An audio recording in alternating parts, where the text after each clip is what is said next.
graça de Deus, porque sem essa graça nós não podemos fazer absolutamente nada, inclusive, principalmente, pregar a sua palavra. E com a oração e a atenção dos irmãos, eu gostaria de trazer uma palavra dentro do tema que nos foi repassado para esta noite de abertura. E o tema que me foi repassado foi crendo sem reservas. Eu gostaria que essa linda multidão, toda a igreja, principalmente a mocidade, pudesse repetir após mim. Digam comigo: crendo sem reservas. Meus amados irmãos, eu gostaria de fazer algumas considerações iniciais acerca desse tema que nos foi repassado, crendo sem reservas. Nós poderíamos adaptar esse tema, crendo sem reservas, sem comprometer, é claro, o seu sentido, dizendo que crer sem reservas é ter uma fé sem reservas. E era justamente por esse trilho que eu gostaria de caminhar, tendo uma fé sem reservas. E a mais conhecida e mais precisa definição de fé é a que verificamos em Hebreus capítulo 11, versículo 1. Ali, na minha humilde opinião, está a mais perfeita, a mais precisa, a mais abrangente declaração do que é fé. E lá está escrito o seguinte: ora, a fé é o firme fundamento das coisas que se esperam e é a prova das coisas que se não veem. De maneira, queridos irmãos, queridos jovens, nós vemos que a fé é a base sobre a qual nós depositamos toda a nossa esperança. Por quê? Porque ela é o firme fundamento das coisas que se esperam. E esse esperar aqui tem a ver com a esperança. Mas além disso, esta fé serve como prova das coisas que não se veem. De maneira que nós, no mundo espiritual, cremos nos anjos, nós cremos em Deus, nós cremos no céu, e a prova de que tudo isso é real e de que tudo isso existe é a nossa fé. Também é preciso dizer, queridos irmãos, queridos jovens, que essa fé, a fé que é descrita lá em Hebreus capítulo 11, versículo 1, ela só pode ser adquirida de uma forma, só tem um meio pelo qual nós podemos adquirir a verdadeira e genuína fé. E a Bíblia nos diz qual é esse meio. Esse meio é a palavra de Deus.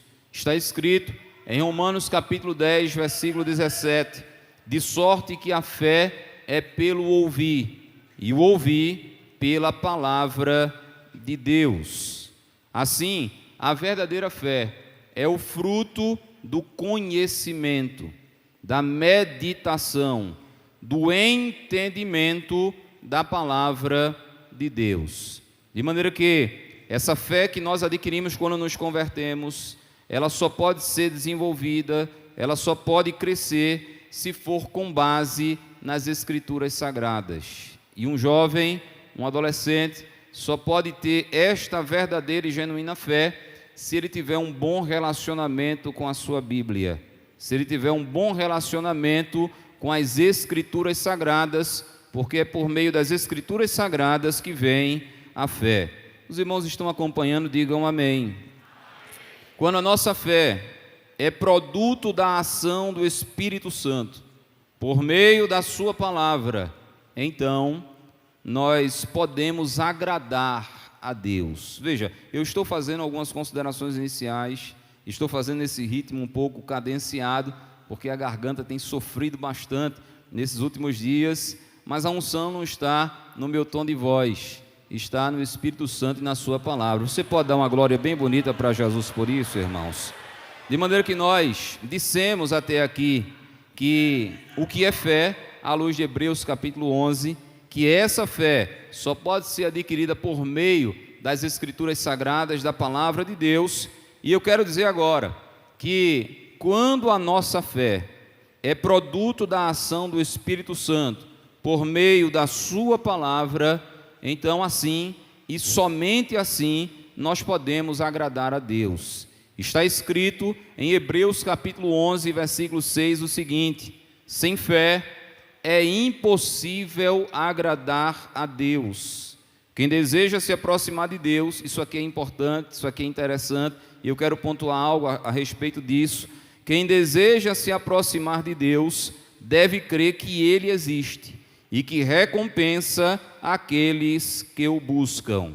E sabe o que é que eu acho interessante, queridos jovens e adolescentes? E parece que vocês são chamados de bereanos, é isso mesmo? Vocês são os bereanos, digam amém. É isso aí.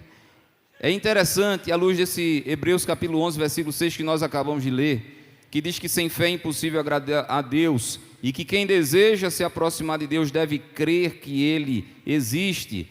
O interessante é que Deus não se preocupa inicialmente em dar demonstrações científicas ou filosóficas da sua existência.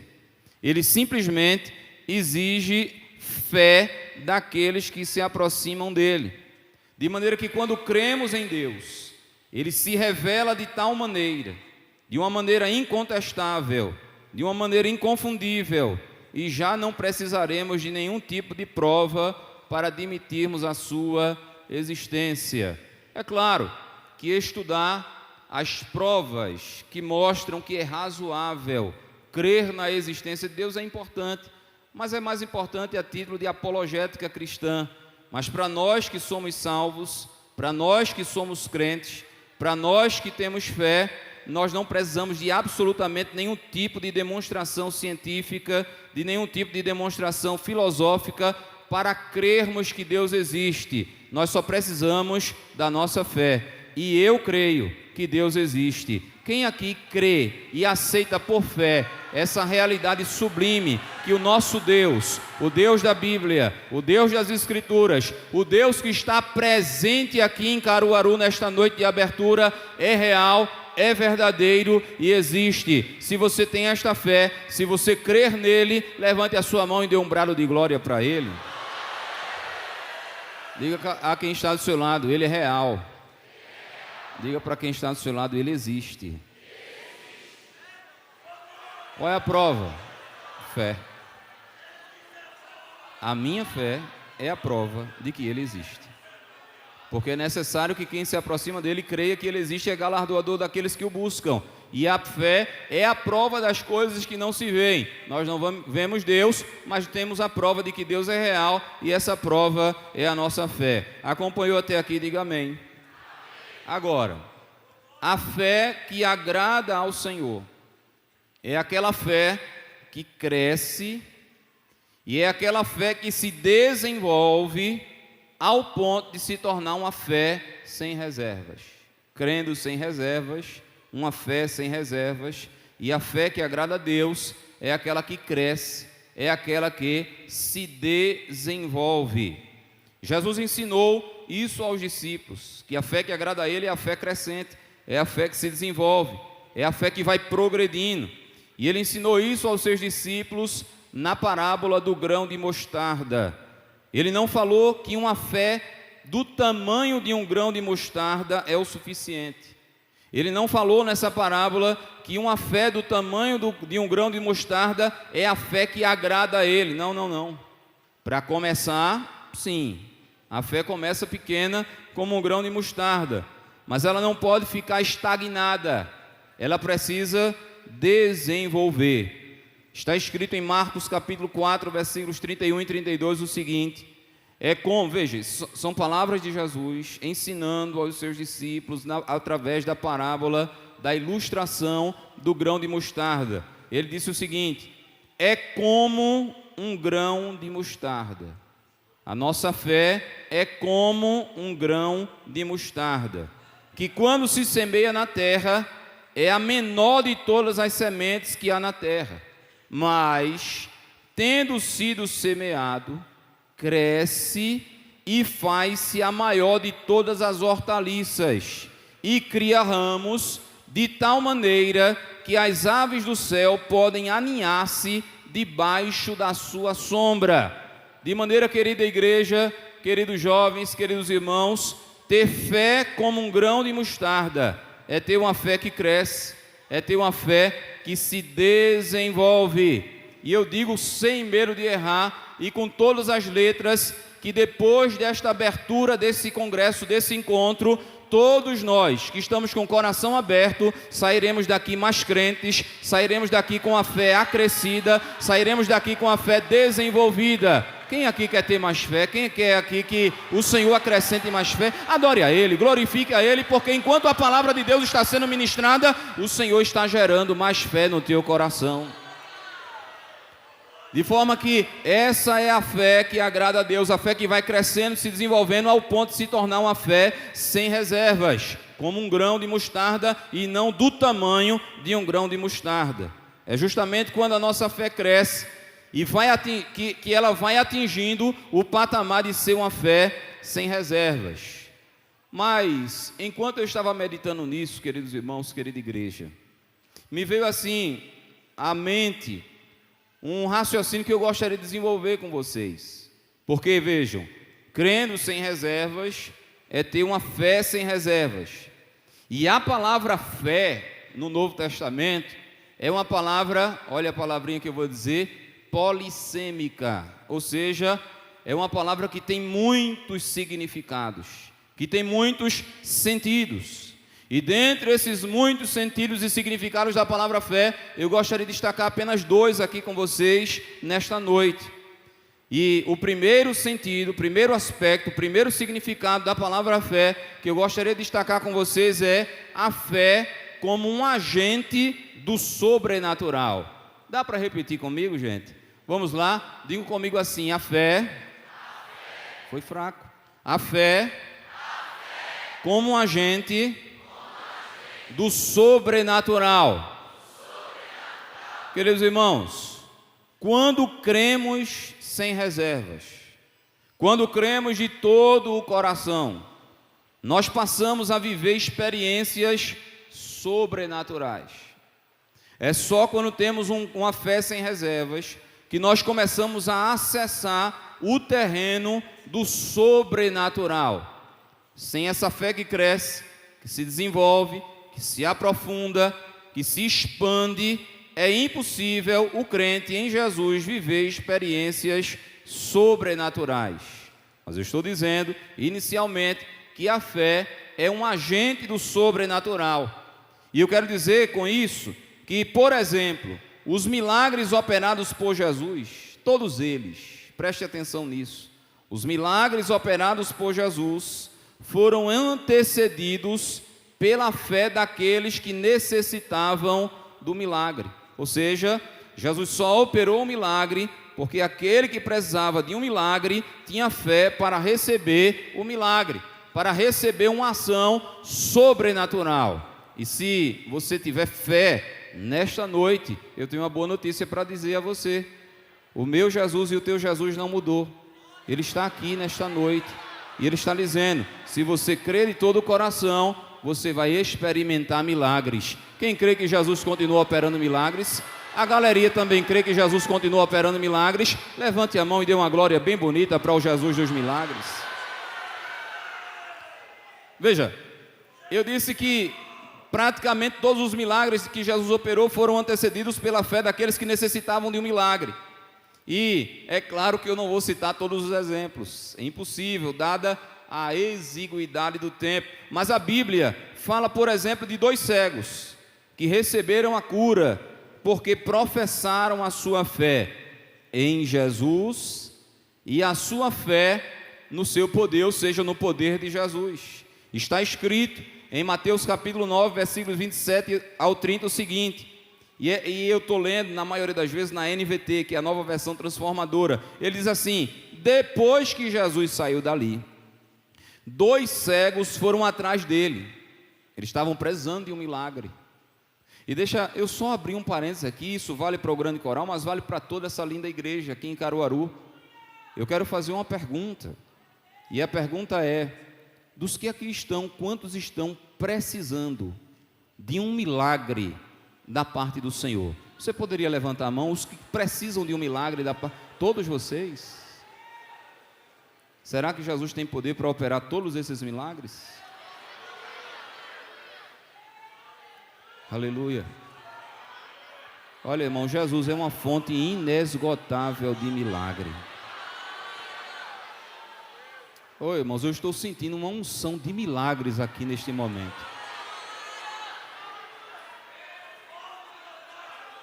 E eu creio que nessa brisa que está soprando, nessa calmaria, milagres vão acontecer porque nós estamos falando sobre milagres.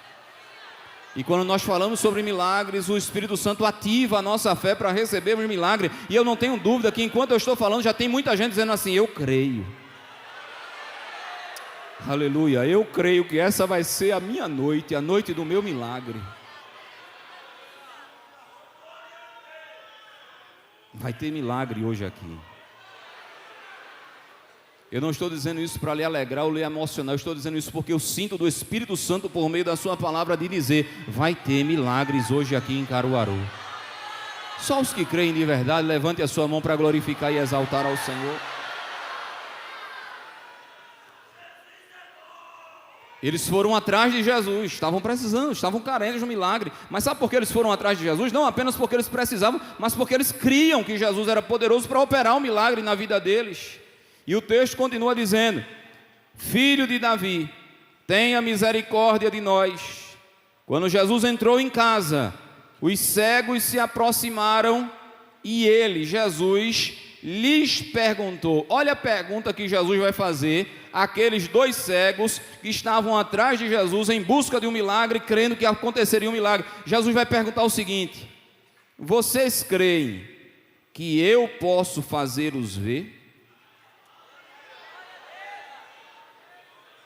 Vocês entendem porque às vezes a gente pergunta assim: você crê? Tem base bíblica, foi Jesus que disse. E eu quero perguntar. Eu quero perguntar a vocês o que Jesus perguntou àqueles dois cegos.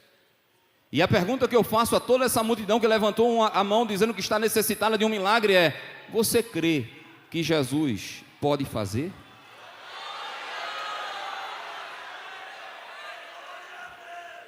Mas você disse que crê só porque eu perguntei ou porque você crê de verdade?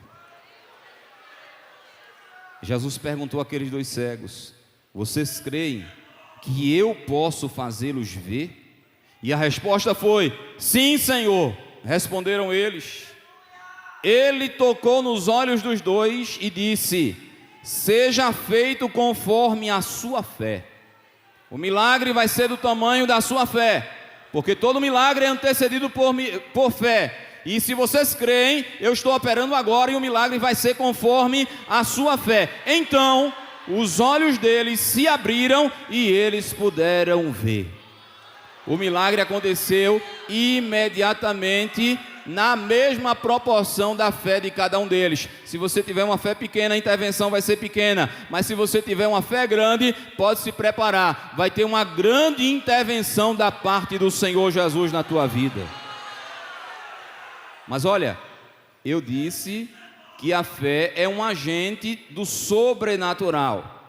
E o sobrenatural não tem apenas a ver com milagres nas pessoas. Quando falamos em sobrenatural, estamos nos referindo também à operação de maravilhas na natureza. Por isso, sobrenatural, aquilo que vai além da natureza. E se crermos sem reservas, nós poderemos viver esse tipo de experiência. Está escrito em Mateus capítulo 8 e o versículo 26, passagem conhecidíssima em que Jesus acalma uma tempestade. E é interessante, irmãos, que quando Jesus acalmou a tempestade, gerou espanto nos discípulos. Mas, à luz do texto, aqueles discípulos também poderiam ter acalmado a tempestade. Não só Jesus, mas aqueles discípulos, em nome de Jesus, poderiam também ter acalmado a tempestade, poderiam ter sido usados no dom da operação de maravilhas, ou seja, dos milagres na natureza. E por que é que eles não conseguiram operar aquela operação de maravilhas? Porque eles não creram verdadeiramente. Está escrito em Mateus capítulo 8 e o versículo número 26. Por que vocês estão com medo? Perguntou Jesus, depois que foi despertado. Jesus estava dormindo.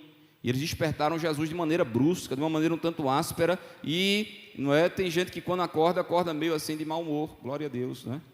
E você só pode falar com ele, com ela, depois de 1 hora que eles acordaram. Tem gente não, irmãos, que já acorda cantando, assoviando, né? Dá um pulo da cama São pessoas assim raras, não é? Mas elas existem. Talvez aí no meio dessa juventude tenha.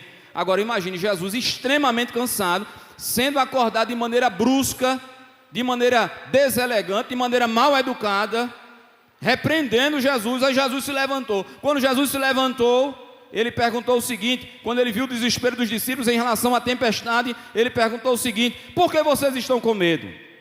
Perguntou ele. Aí vem o texto no seguinte: como é pequena a sua fé. Se a fé de vocês tivesse crescido e se desenvolvido, vocês mesmos resolviam isso. Mas como a fé de vocês é pequena, e eu não me agrado de incredulidade, eu mesmo vou ter que resolver. Então levantou-se, repreendeu o vento e o mar, e houve grande calmaria. O motivo dos discípulos não viverem a experiência de acalmar o mar, uma ação sobrenatural, foi a incredulidade, foi a pequenez de sua fé. Se eles crescem sem reservas, como vocês vão sair daqui deste encontro crendo, eles teriam experimentado algo inédito, extraordinário, sobrenatural. E deixa eu dizer uma coisa a vocês: esse Jesus que operou nos 4 evangelhos milagres na natureza, operações miraculosas, sobrenaturais, ele não mudou, permanece o mesmo, e ele continua, quando quer, operando milagres na natureza. Você crê de verdade que Jesus continua operando milagres na natureza? Se for a vontade dele, se for para a glória dele, ele continua fazendo. Ora, irmãos, não faz tanto tempo assim, lá na área onde nós cooperamos com o nosso pastor presidente, estava havendo uma cruzada, não é? Uma cruzada lá na área onde nós cooperamos, e quando a gente organiza a cruzada, o pastor Marcelo sabe disso, a gente fica apreensivo em relação ao clima, ao tempo. Senhor, não deixe chover, Jesus. Segura, Jesus, pelo menos até depois do culto. E aí, o que eu mais temia, como disse Jó, aconteceu. Quando foi dando 7 horas da noite, os céus se enegreceram. Nuvens extremamente carregadas, pesadas, cercaram o local onde estava. Olha como eu estou dramatizando, né? Aí quando eu disse assim: Jesus, tenha misericórdia. Eu sei, irmãos, que quando eu disse tenha misericórdia, a chuva começou a cair.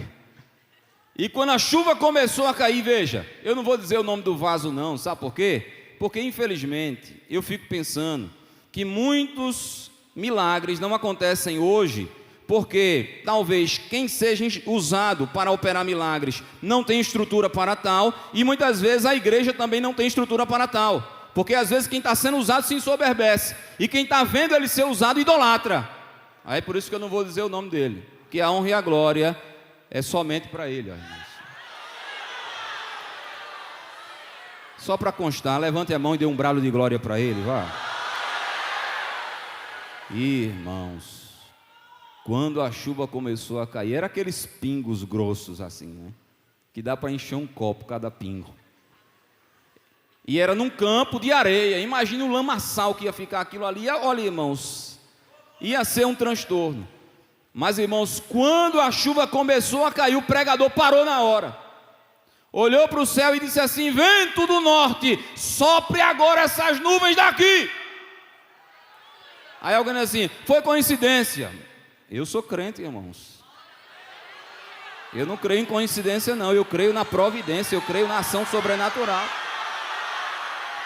Com aproximadamente 20 segundos, eu disse 20 segundos, a chuva parou e só voltou a cair depois da cruzada, depois do culto. Sabe por quê? Porque o meu e o teu Jesus está dizendo: se a tua fé foi sem reservas, eu vou te usar nas ações sobrenaturais. Quem crê, quem crê, quem crê no sobrenatural de Deus? Aleluia, glória a Deus. De maneira que nós estamos explorando o primeiro aspecto da fé, que é a fé como agente do sobrenatural. Fé que nos leva a experimentar milagres nas pessoas. Fé que nos leva a experimentar experiências sobrenaturais na natureza. Mas tem outro aspecto, uma ação sobrenatural, que também exige fé de cada um de nós. De uma maneira especial, da juventude, da mocidade da igreja. E qual é, irmão Valber? Libertações espirituais.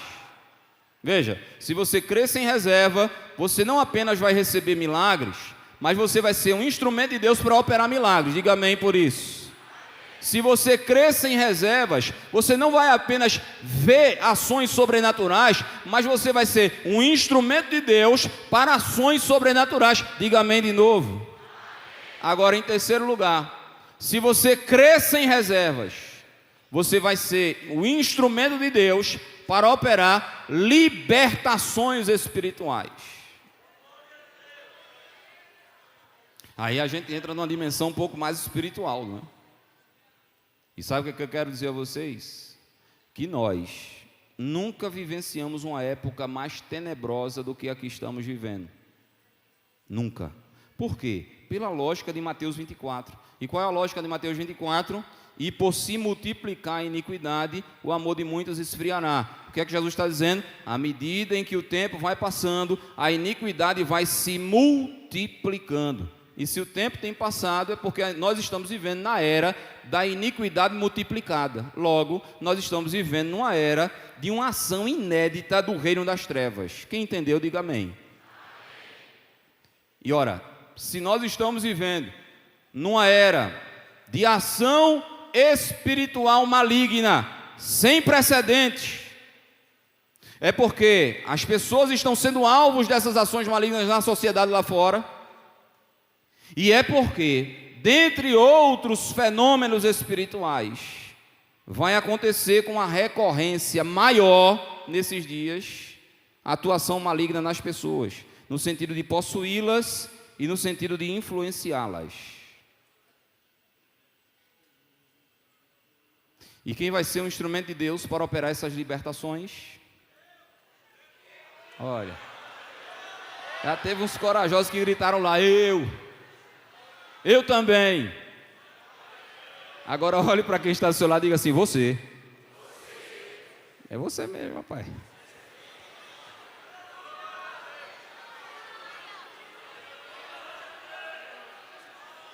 Olha, diga para quem está do seu lado, sabe por quê, gente? Porque na medida em que o tempo vai passando, a gente vai aprendendo a ler semblantes. E teve gente que disse, você assim meio tímido, com o olhar para baixo, sem segurança. Então diga para quem está do seu lado assim, não tenha medo. Não tenha não. Creia e use o nome de Jesus, que a libertação vai acontecer. Poderia ser um glória ainda mais forte, irmãos. Aleluia. A fé como um agente sobrenatural atuando em libertações espirituais. E eu digo isso com base em Mateus capítulo 17, versículo 17. Naquele caso do jovem lunático, estão lembrados?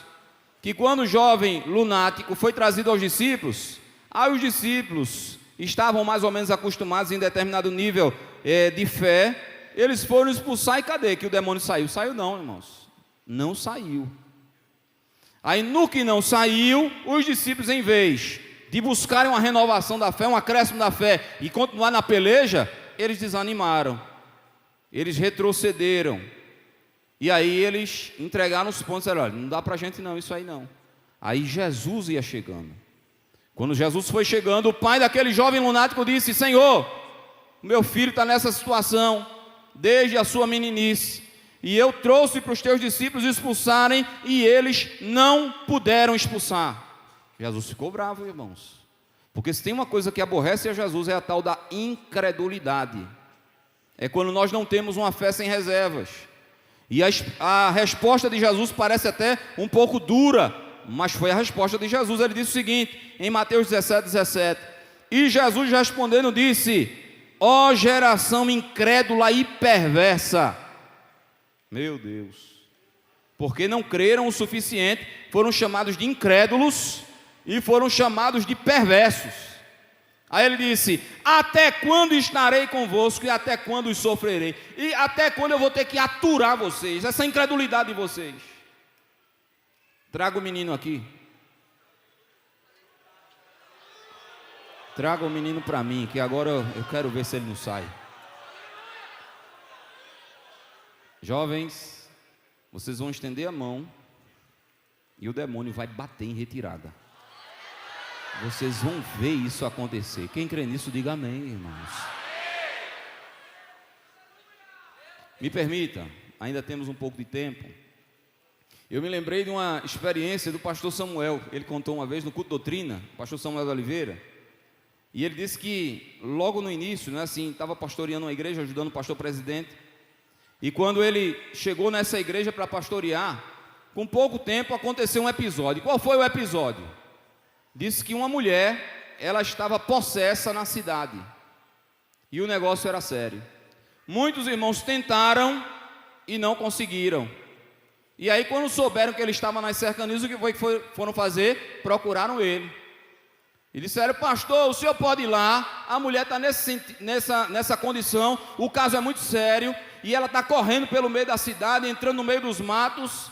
E ele disse: eu vou, tenho que ir, né? Se eu não for, vai ficar feio, então eu vou. Aí ele foi. Quando ele foi, começaram a procurar na cidade, não acharam, entraram por dentro dos matos. Quando entraram por dentro dos matos, estava ele e alguns irmãos. Então o que foi que aconteceu? Não conseguiram achar, mas de repente começaram a ver os matos se mexendo assim. E quando os matos começaram a se mexer, aí ele disse assim: eu acho que é ela que está ali atrás. E quando ele disse: eu acho que é ela que está ali atrás, os irmãos que estavam com ele correram todos. Aí ele disse que quando viu os irmãos correndo, veio aquela voz dizendo: corre também. Aí ele disse: irmãos, eu ainda me virei assim para correr. Mas eu disse: não, peraí. Eu sou um servo de Deus. Jesus disse que em seu nome eu expulsaria os demônios. A mulher pulou na frente dele assim, com aquele aspecto grotesco, monstruoso. E quando pulou, ele também fez menção assim para cima da mulher. Aí a mulher arregalou os olhos e correu. Aí ele disse: pronto, ela viu Jesus em mim, é agora que eu vou atrás dela. Foi atrás dela, irmãos. Expulsou o demônio, a mulher aceitou a Jesus, e muitos daquela cidade, vendo aquela libertação, disse: eu quero esse Jesus para a minha vida. Levanta a tua mão para adorar, levanta a tua mão para adorar, mas adora com força mesmo. Enquanto você está com as mãos levantadas adorando a Ele, receba a autoridade espiritual nesta noite. Você vai levantar a mão e o demônio vai bater em retirada.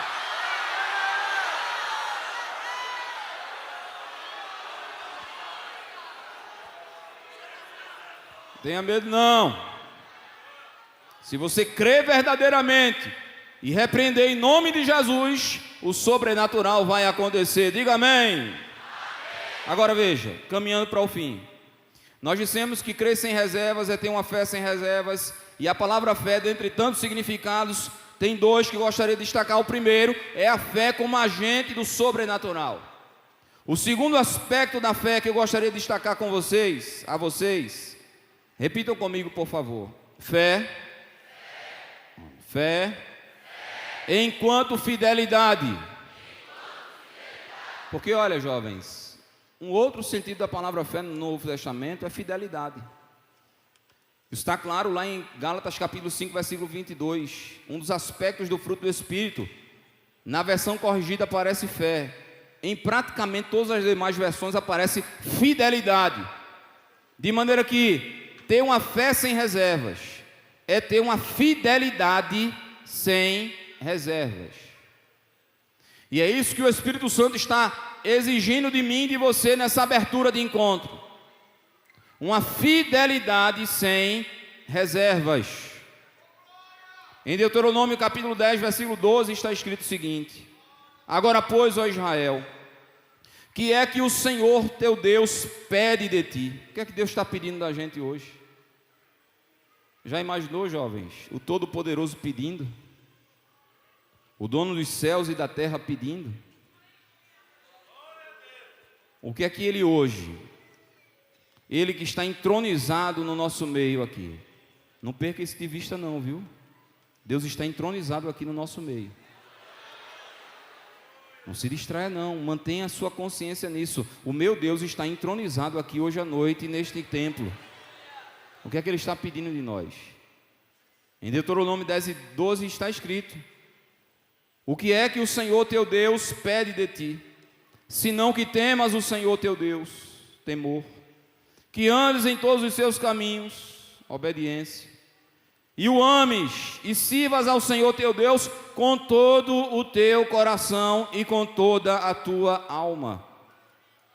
O Senhor requer que os seus filhos devotem a Ele, veja, todo o coração, toda a alma, uma fidelidade sem reservas, uma total entrega à sua vontade e aos seus preceitos.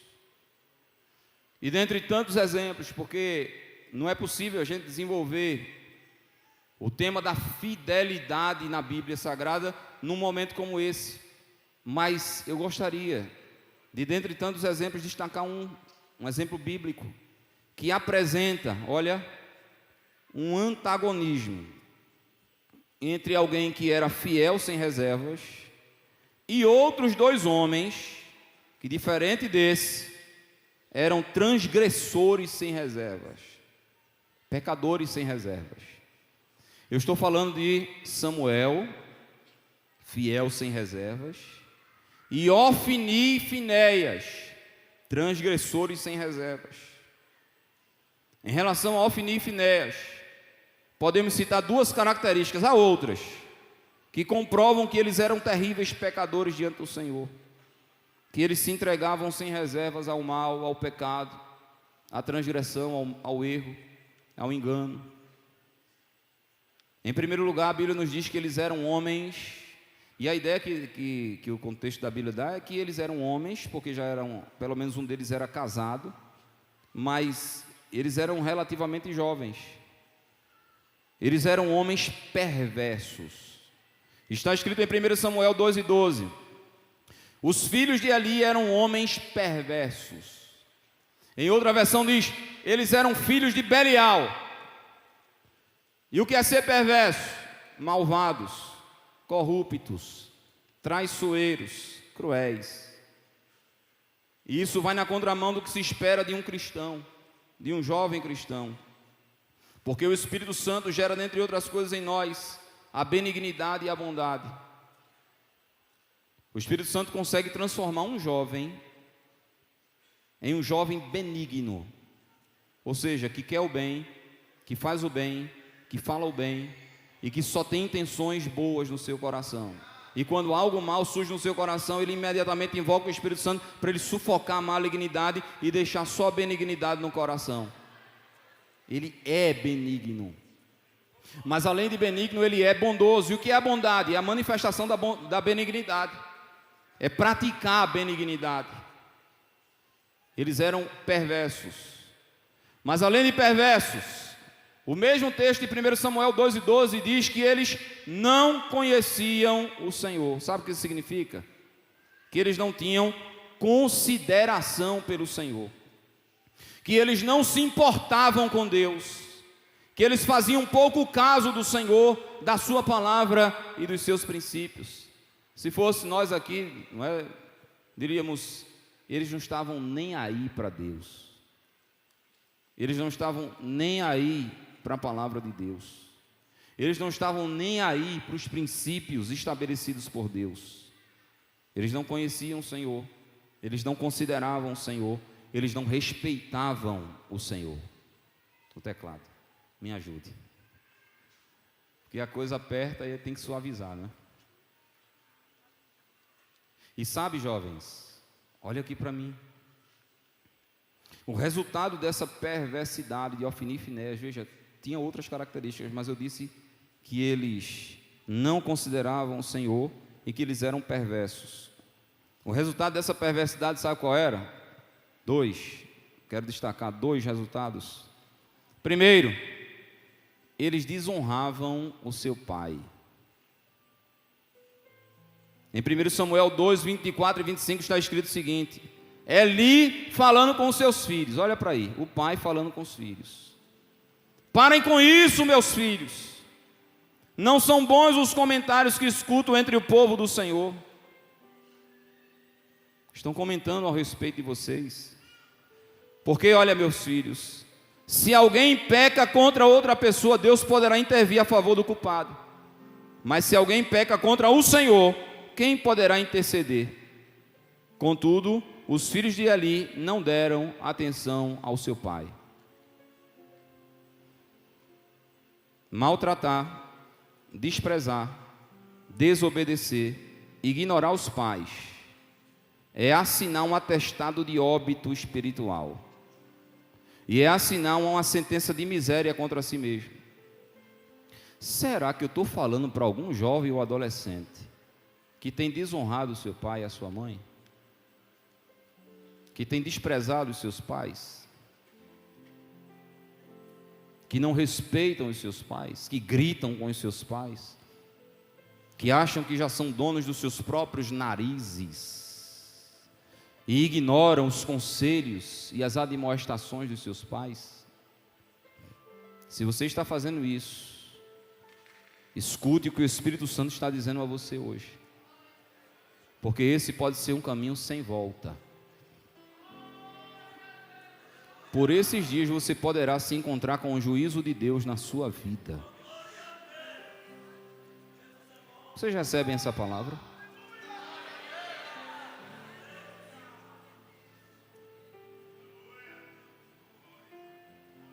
Honra teu pai e a tua mãe para que te vá bem e se prolongue os teus dias sobre a face da terra. Quer viver bem? Respeite papai e mamãe. Você quer longevidade para a sua vida? Viver bem, viver muito? Respeite papai e mamãe. Porque senão, de nada adiantará esse lindo fardamento com o qual vocês estão vestidos. Porque senão, de nada adiantará estar sentado onde você está. De nada adiantará as efusões de glórias e aleluias. E esses louvores belíssimos que vocês estão cantando. Não passa do gesso. Seja coerente. Honre seu pai e honre a sua mãe. Eu sei que está sendo transmitido e às vezes a gente evita de dizer algumas coisas quando está sendo transmitido. Mas deixa eu dizer uma coisa a vocês. Eu trabalhei nas forças de segurança do estado de Pernambuco. E uma vez eu estava tirando um serviço num presídio. E era dia de visita. E quando começou a visita, era o meu primeiro serviço ali. Eu vi uma cena, eu vi algumas cenas que me tocaram, é tanto que eu lembro delas até hoje, mais de 15 anos, 14 anos depois. Aqueles homens que estavam lá dentro, homens perigosos, cruéis. Quando eles viam a mãe deles, eles iam ao encontro delas. E abraçavam, beijavam, choravam. E ficavam dizendo, bença mãe, bença mãe, bença mãe, bença mãe. E a mãe dizendo, Deus te abençoe meu filho, Deus te abençoe. Os olhos deles brilhavam e o semblante deles mudavam radicalmente e pareciam que eram as pessoas mais angelicais da terra. E eu fiquei pensando, meu Deus, esses homens aqui tratam a mãe desse jeito. E às vezes na igreja tem jovem e adolescente que ignora, que despreza, que maltrata, que desdenha, que zomba, que desobedece os seus pais, incoerentes. Ou você muda essa postura, ou por esses dias, você vai se deparar com o juízo de Deus na sua vida. Não é porque eu estou dizendo não, é porque está escrito. Apertou.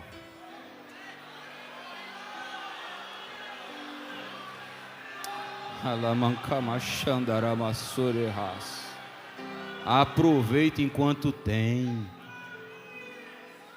Porque depois de Jesus não tem coisa melhor do que papai e mamãe não. Eu já perdi os dois. Mas tenho a minha consciência tranquila, não fui um filho perfeito, mas eu fiz o melhor que eu podia para honrar o meu pai e a minha mãe. E eu acho que por isso eu estou por aqui. Deus tem coisas grandes para fazer na vida de vocês. Mas respeitem os seus pais e as suas mães, porque impedimentos espirituais, eu digo isso pela revelação do Espírito Santo, impedimentos espirituais, impedimentos de bênçãos travadas na vida de alguns que estão aqui, porque não estão honrando pai e mãe. Mas hoje esse laço maligno se quebra na sua mente e no seu coração. E você vai aprender a honrar o seu pai e a sua mãe, e vai experimentar as bênçãos que Deus tem reservado para a sua vida. Se você recebe esta palavra, dê uma glória bem bonita para Jesus. Mas deixa eu encerrar. Essa perversidade de Ofni e Finéias, que eram transgressores sem reservas, se manifestava sob a forma de desonra aos pais. Mas também, a Bíblia nos diz que eles eram imorais. Eita, imorais. Eu só vou ler, não precisa nem comentar. 1 Samuel 2:22 está escrito assim: Eli já era muito velho, se aproveitavam da velhice do pai. O pai não podia dar jeito, mas o que o pai não pode fazer, Deus pode. O que o pai não estiver vendo, Deus está. O que o pastor não estiver vendo, aquele que tem olhos como chamas de fogo, que está passeando nesse castiçal aqui, está vendo. E ouvia tudo que os seus filhos faziam em todo Israel, de como se deitavam com as mulheres que serviam à porta da tenda da congregação, estavam profanando o templo do Senhor, estavam ficando com as mulheres. Eles eram imorais. Mas eu encerro dizendo porque eles eram transgressores sem reservas, mas tinha Samuel, que era fiel sem reservas. Mesmo convivendo com esses dois homens, tão maus, tão carnais, tão imorais, Samuel resolveu viver uma vida de fidelidade sem reservas. E por isso agradou tanto ao Senhor e foi tão usado por Ele. E por isso também escapou do seu terrível juízo. Porque em 1 Samuel 2,18 está escrito o seguinte: Samuel, porém, embora fosse ainda apenas um menino, servia ao Senhor. E olha o que Samuel fazia: usava uma veste de linho semelhante à do sacerdote. Eles estão fazendo isso, mas eu tenho um chamado de Deus. Deus falou comigo, foi numa madrugada, e Ele disse: Samuel, Samuel. E já que Ele tem um chamado na minha vida, eu não posso usar a roupa do sacerdote, mas eu vou usar uma roupa parecida com a do sacerdote. Eu vou consagrar a minha vida, eu vou santificar a minha vida. Eu não vou deixar esses homens me influenciarem. Eu quero ser santo, eu quero ser fiel, eu quero agradar ao meu Deus.